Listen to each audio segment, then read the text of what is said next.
This is a production of WTVI PBS Charlotte.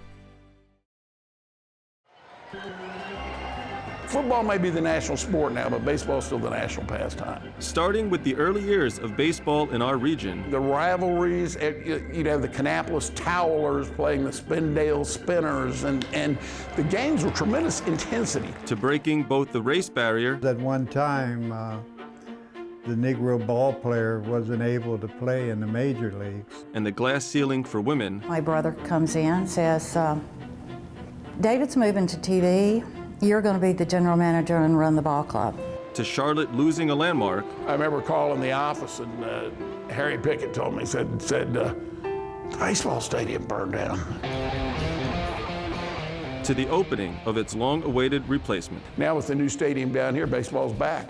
In the next half hour, we explore the Charlotte region's diverse baseball history. The following episode of Trail of History is brought to you by Central Piedmont Community College and viewers like you. Thank you. And from Bragg Financial Advisors, a family-owned wealth management firm providing investment management and tax and estate planning for families, individuals, and institutions for nearly 50 years. Committed to our clients, to education, and our community. Hello, I'm Tony Zeiss, president of Central Piedmont Community College. You know, the rich and diverse history of the Charlotte region is just wonderful, and we at the college want to bring it to you and share it. We understand the importance of history. We understand the importance of learning from the past so that we can do better in the future. I want to tell you that you're in for a real treat.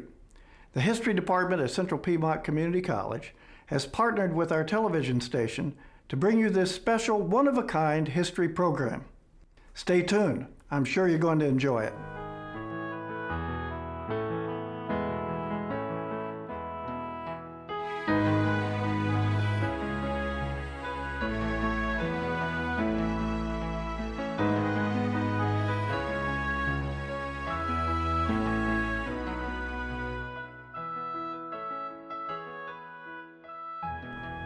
The year was 1839. The place, Cooperstown, New York. Baseball was born, and more than 170 years later, fans in Charlotte come here to BB&T Ballpark to hear the crack of the bat and the roar of the crowd, eat peanuts and hot dogs, and enjoy the American pastime entrenched in both our national and local history. Thousands of fans gather on a mild summer evening. Commemorative programs! To watch the Charlotte Knights take on the Scranton Wilkes-Barre Raiders in uptown Charlotte. This modern venue, with its skyline views, luxury suites, and electronic scoreboard, stands in stark contrast to the simpler ballparks of earlier baseball clubs. Baseball basically got started. 1892 was the first time Charlotte ever had a professional team, which wasn't that long after 1869, Cincinnati Red Stockings' first professional team. At that time, there were few entertainment choices, making the sport wildly popular. You really had a situation where baseball was the focal point of the community. It was baseball, boxing, horse racing were the big three. Less than a decade after the first Charlotte pro baseball team hit the diamond, a new team debuted. They were the Charlotte Hornets starting in 1901, and in 1902, they had Moonlight Graham on their team. Archibald Moonlight Graham, who obviously everybody knows was in W.P. Kinsella's book, Shoeless Joe, and then they made the movie Field of Dreams. Coexisting with the professional teams, most of the time, were mill teams, affiliated with regional textile manufacturers. Baseball was so much more than pro baseball. And to give you an example, every textile, the mill teams, there were mill teams everywhere. Everybody had a team. The fire department had a team. The police department had a team. The dairy had a team. There were teams everywhere. The industrial leagues, it was an incredible situation. Really, really got big in the 20s and 30s, and particularly in the 30s, and the Depression hit. Like we talked about, we had the mill towns that were all, everybody's together, everybody's there. The best guys are playing baseball. That's how they brought their communities together. They would hire those athletes, give them jobs, they built houses, and pull the whole thing together. What would happen was the mill would provide these guys with uniforms. It would give them uniforms, bats, and balls. And then if somebody was really playing really good over in Kannapolis, you were at wherever else, playing for a mill in Huntersville or something. But you're really good. That Kannapolis is going, listen, You're having to work first shift and get up early. We can bring you over, we can put you on second shift. You're gonna like that. Not only that, we'll raise you $5 a week, and every game you play counts as your shift. So your shift is done. If we play 3 games a week, that's 3 of your shifts. You've only got 2 more working shifts. Now, these guys were idolized by everybody that worked in the mill. Their jobs in the mills were not very hard. Let's put it that way. You know, they were sitting there, and these other guys are doing the spindles and carrying, and having to produce so much an hour and stuff. And these guys are kind of wandering around. You know, you need a little help over here, I'll help you. And then it worked out pretty well. If you were a really good ball player, it really helped out. The rivalries, you'd have the Kannapolis Towelers playing the Spindale Spinners, and the games were tremendous intensity. 3,000 or 4,000 packing into these little 1,500 wooden stadiums everywhere. Every place had it, and this kept going. Baseball kept building, and when they called it the national pastime, then it was.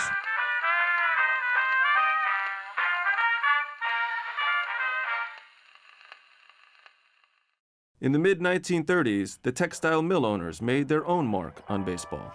They started an Outlaw League, 1936 to 38. The Independent Carolina Baseball League was a professional league unaffiliated with the National Association of Professional Baseball Leagues, known today as Minor League Baseball. Seeking to gain an advantage, the mill owners started to hire professional baseball players to play for their teams.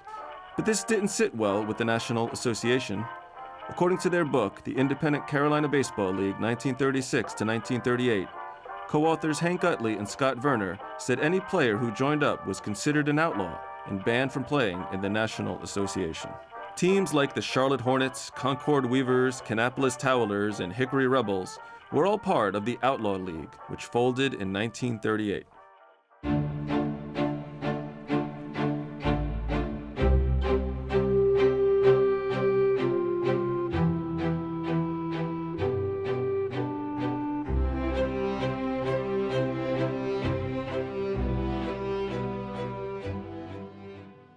The Ferguson branch of the Gaston County Public Library is on Gastonia's west side.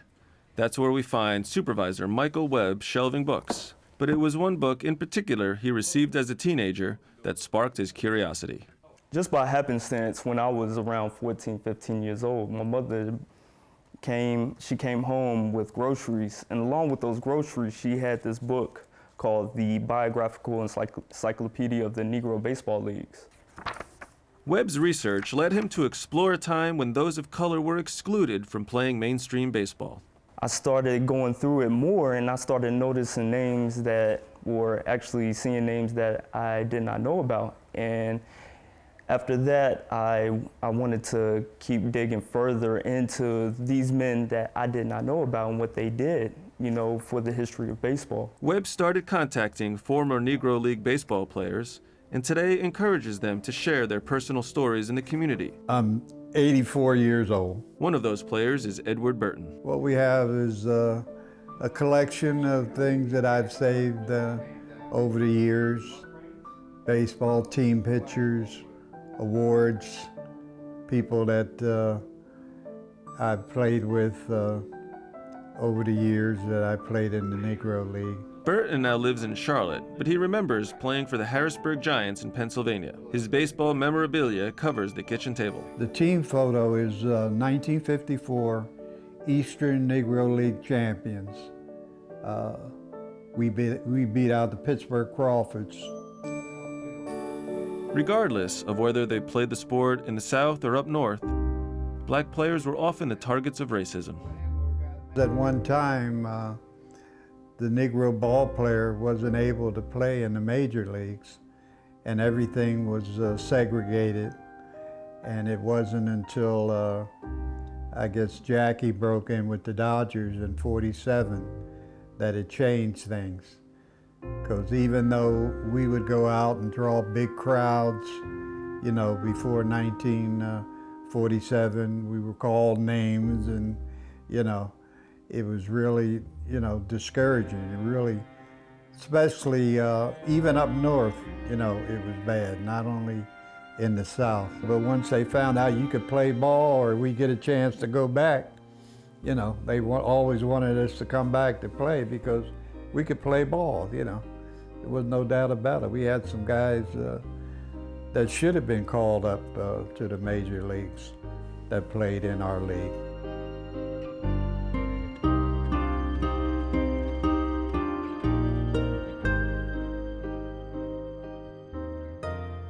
Well, my connection to baseball is through my granddaddy, my mom's father, Lester Henderson, and all them 36 children he had.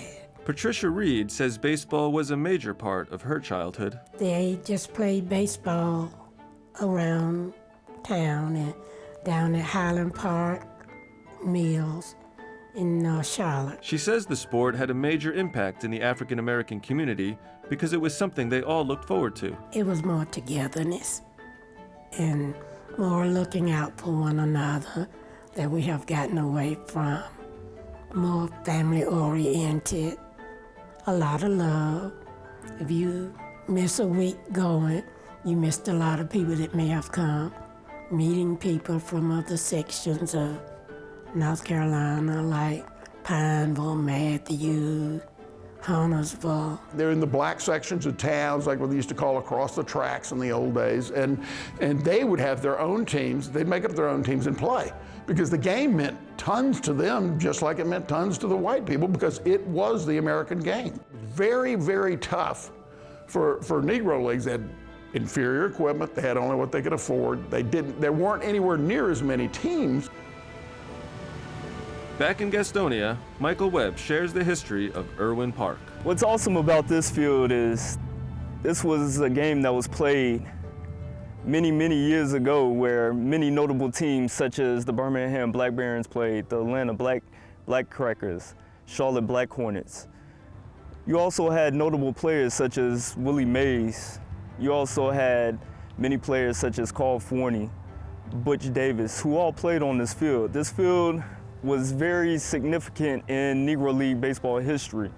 Sense of enrichment that I feel when I'm on this field, because knowing that many names that we know of from history's time had played on this field. It gives me a very good high to know that, you know, many of the greats who are now inducted into the Hall of Fame once played here on this baseball field. I try to educate a lot of the youth in the Highland community, and I try to let them know that, you know, you walk on the shoulders of many people who have come and who have gone. Many people that you might have known about, such as Willie Mays, such as Satchel Paige. They once played here on this field. They once played in Gastonia.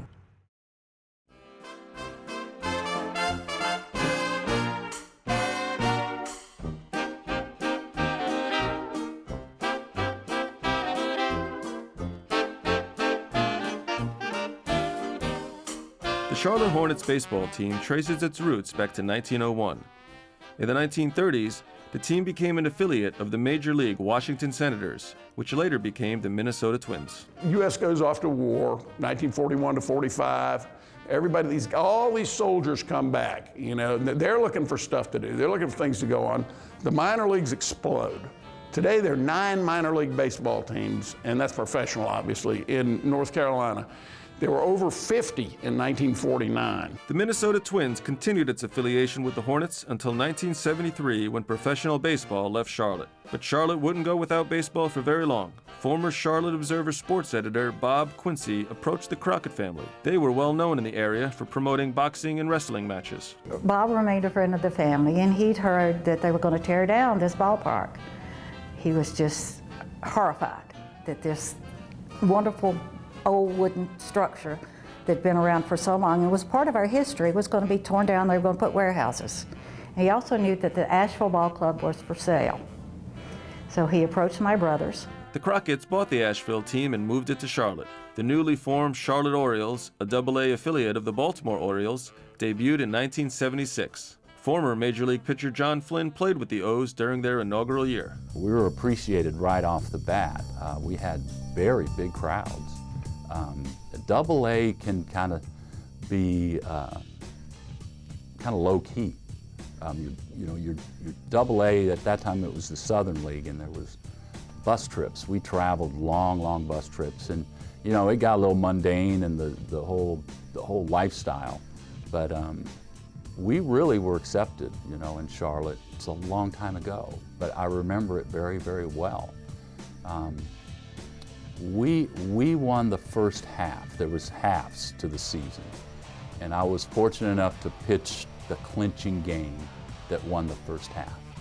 And at the time I was, you know, you're nervous, but you kind of play it down. Flynn would later go on to pitch for the Baltimore Orioles and the Milwaukee Brewers. But a number of other Charlotte O's players on the 1976 team, like Eddie Murray, also showed signs of greatness. Eddie is probably one of the most amazing stories of that year. I played with Eddie. We started together in 1973, and Eddie was a right-handed hitter. He didn't switch hit. And for 3 years, he was a right-handed hitter, and he was probably the best hitter I ever saw. And then all of a sudden, 1976, he becomes a switch hitter and becomes a Hall of Famer. I mean, he's, in my opinion, the best hitter of all time. Other future major leaguers, such as Cal Ripken Jr., played for the Charlotte O's.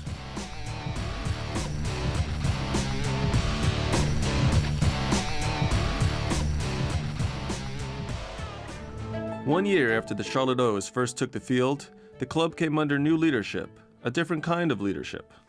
I'm in the office working at the wrestling office. My brother comes in, and I don't know this has gone on. He comes and says, David's moving to TV. You're going to be the general manager and run the ball club.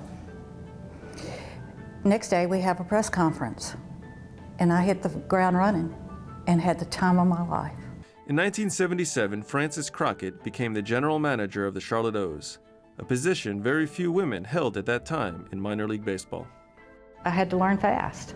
The baseball part was, I understood that more than, I have to say this nicely, putting people in the seats and concessions and the overall business part of it, that it was, you know, selling a team. Okay, we can do that, but now we got to get people to come. She was right there in the thick of things. She knew all the players, was very, very involved with the team. One memory of mine of Frances is even in rain delays. You'd have a rain delay and, you know, a southern thunderstorm, you pull the tarp out and you just get, the whole field gets soaked.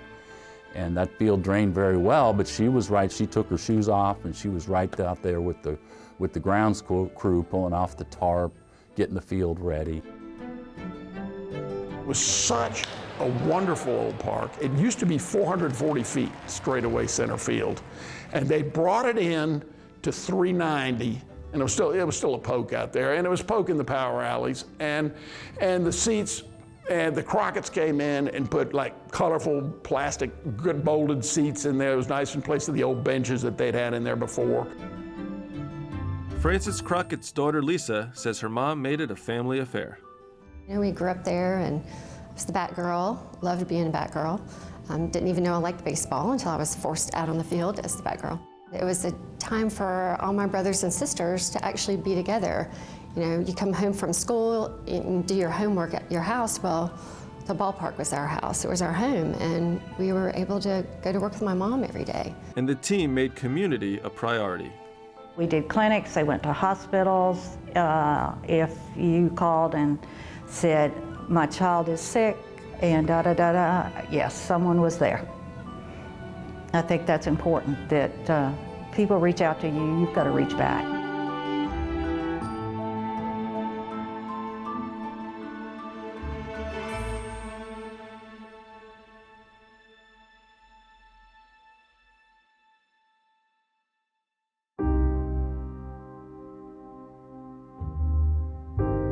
My son called me. He was visiting his friend who lived near Freedom Park, and they could see the flames. I remember calling the office, and Harry Pickett told me, said the baseball stadium burned down. I got Misty on the phone. I was like, I couldn't believe it. It was stunning to me. I actually got a call from my dad to tell me that the stadium was on fire. I was just in shock and like in denial and then rushed there, and by the time I got there, it was gone. And we lost, it's not material things that we lost, I think, so much as we felt like the memories were gone. The pictures that you have to remember events in your life, or all that was gone. All the history was gone. And the magnitude of that loss was so personal and so deep. The fire, which destroyed Jim Crockett Memorial Park just weeks before the first pitch of the 1985 season, tested Francis Crockett's leadership. I put that ballpark back together in 30 days with pulling trailers, bleachers, everything, and we opened on time. Needless to say, I was exhausted. People volunteered. There's a company set over one of those things that lift to help set the bleachers up, and people went and got the sod for us because we had to lay new sod, everything. But it really was a tremendous, tremendous feeling. You almost had the sense of pride that, wow, we're playing ball again. Let's go, we're playing ball. It's outstanding. The Charlotte O's played the next few seasons in temporary facilities, and in 1987, the Crockett family sold the team to George Shinn. The team relocated to Fort Mill, South Carolina, and in 1989 were renamed the Charlotte Knights. They built a nice state-of-the-art stadium down there, but you know, it's like I said, it was 16 miles from downtown, down I-77. People forgot about it. I think people kind of lost their contact with baseball. It was out of sight, out of mind. And the problem with that was attendance just gradually dropped. I mean, in 1993, they won the International League Championship, and it was, you know, had Jim Thome and Manny Ramirez and all this, Big Sam Horn, who had 42 homers. The 2013 Charlotte Knights season was the last in Fort Mill.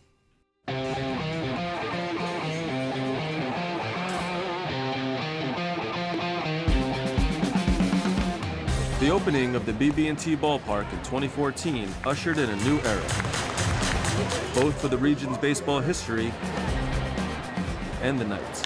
Located in uptown Charlotte, the new ballpark offers impressive skyline views and a capacity for more than 10,000 fans. It's a place you can go with your family, you don't have to worry about anything, the kids can have a good time. It's completely awesome. This venue is great. I mean, I work uptown and there's definitely a lot of buzz around it. It's just so convenient. The facilities are great, and they did a top-notch job. People look now, and the stadium's here. Panther Stadium's here, BB&T Ballpark's here, and it's perfect. It's in a perfect situation. I mean, it really has come full circle. Baseball's back in Charlotte. The Knights organization pays tribute to the team's historic past with murals along South Graham Street. The park offers a variety of places for fans to watch the game, including luxury suites, general seating, and a grassy hill. I'm at the Knights baseball game at the new stadium. Penny Nichols, her daughter, and friends enjoy cheering on the home team. It's a family pastime. You can bring the whole family and enjoy it, from the baby to the adults. Everybody can enjoy it. People will say it's a thinking man's game. It really is. That you sit and you watch, and the man comes, where's he going to hit the ball? You watch the players move. When you're at a ball game, it's very much you're a part of it. And you're sitting there, and there's a sense when you're sitting there that you have a hot dog, you have a beer, you usually go with friends, you can talk, you can catch up, and you're watching at the same time.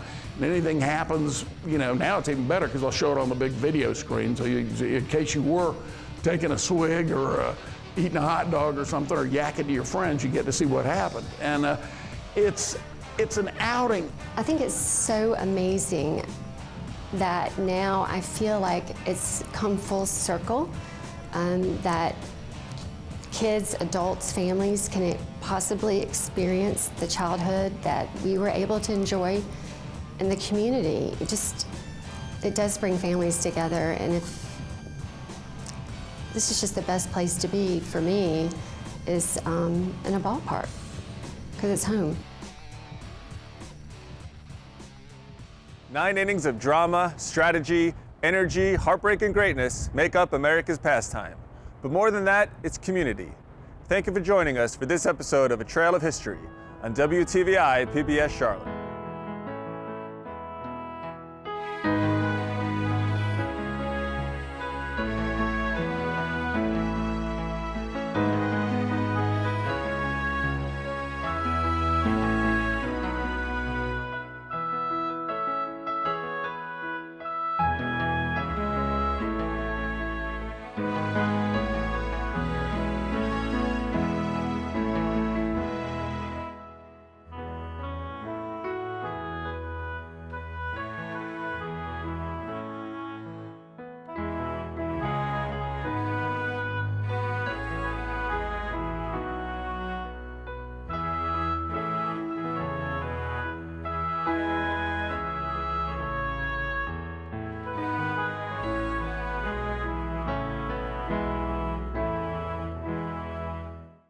a production of WTVI PBS Charlotte.